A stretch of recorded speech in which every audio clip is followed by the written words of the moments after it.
Among the navies of the Hegemony and the Star League, few names were as prestigious as Black Lion. The first warship class to bear the name Black Lion was an early Terran Hegemony battlecruiser.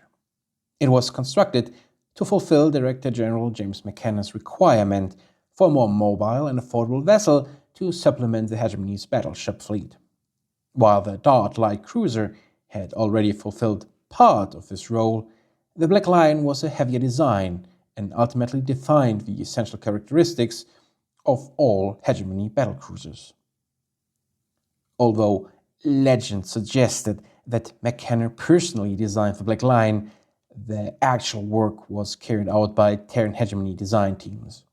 These engineers successfully integrated the features demanded by McKenna into a single hull. To reduce cost, the class was designed to share a substantial number of components with a heavier Dreadnought-class battleship. The Black Lion was equipped with multiple bays of naval autocannons, conventional autocannons, and killer whale capital missiles. The nose, both broadsides and aft arcs, each mounted 2 bays of 3 NAC-20s. The fore and aft, left and right arcs carried 1 bay of 2 NAC-20s apiece. Every arc was also fitted with 2 bays of 4 AC-5s and 2 bays of AC-2s. In addition, the fore and aft quarter carried 3 killer whale launchers. The weapon configuration displayed remarkable commonality with a Dreadnought battleship. The autocannon load was nearly identical, although streamlined exclusively to NAC-20s. The anti-fighter suit was also almost identically, reflecting the reliance on autocannon-based air defense at a time when naval lasers were still new and not yet widely adopted. The missile system represented the most significant development. The 2300 Dreadnought lacked capital missile armament, while the 2305 Dart carried killer whales only in the forward arc.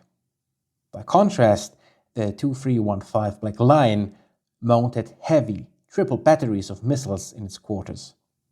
This configuration would influence subsequent heavy cruiser designs and remained a feature until the introduction of the Luxor class in 2727. As the Black Lion predated the introduction of aerospace fighters, its complement consisted exclusively of small craft. Bays 1 and 2 each carried 12 small craft accessed by 2 doors each. Bay 3 provided a cargo capacity of 93,688 tons. The Black Lion was built before the invention of docking collars and therefore lacked them. This was never changed despite several modifications, although the contemporary Dart class was later eventually refitted to include them.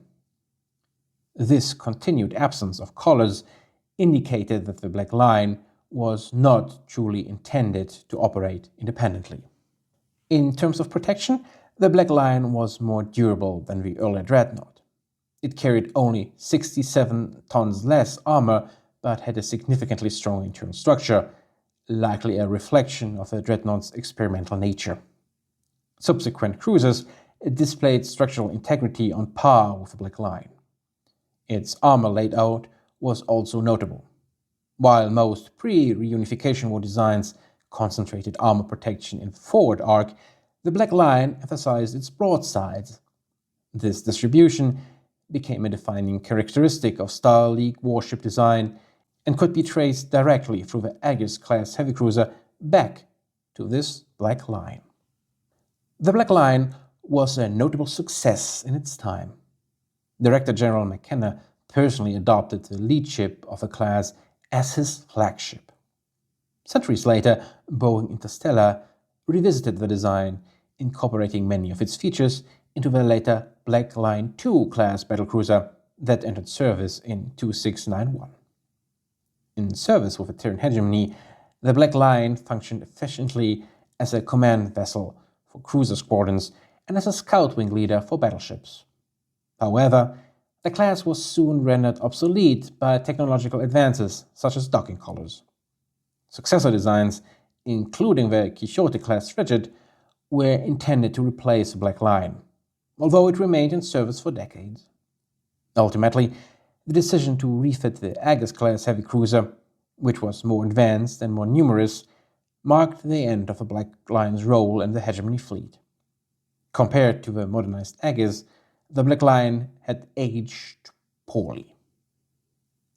Although still maneuverable and equipped with capable anti-fighter weaponry, its armor and weapons were inferior. The refitted Aegis combined heavier armor with more powerful broadside firepower and improved close-range defenses, making the Black Line redundant. In the years leading to the Reunification War, the Terran Hegemony sold most of its remaining Black Lines to the Great Houses. These vessels continued to serve, but were later withdrawn as the House navies reduced and consolidated their fleets under the Star League. Most examples were removed from service, their germanium cores reclaimed for reuse. Nevertheless, a number of Black Lines survived into the Succession Wars, where they saw active combat despite their obsolescence.